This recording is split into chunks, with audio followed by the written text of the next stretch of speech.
jo soc polític a temps parcial, perquè el meu ofici i el meu treball és de mestre.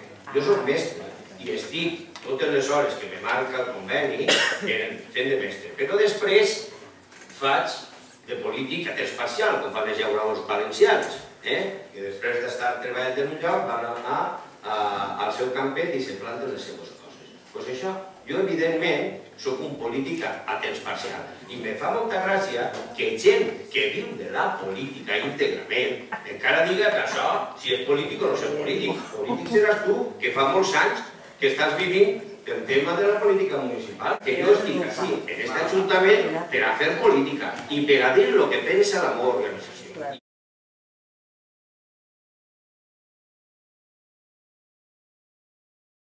De valors, prioritzar les necessitats en aquesta crisi que estem patint els treballadors. I les necessitats són sanitat, educació, serveis socials, pensions. I dins de sanitat, els medicaments. És un dret que ens afecta directament.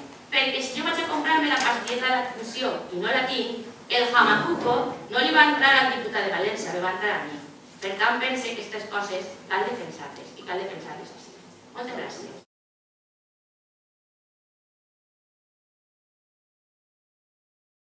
Vaig a demanar, per favor, que el torn d'intervenció anava a tindre els 2 torns que marca el reglament, però també en els 2 minuts que marca el reglament. D'acord?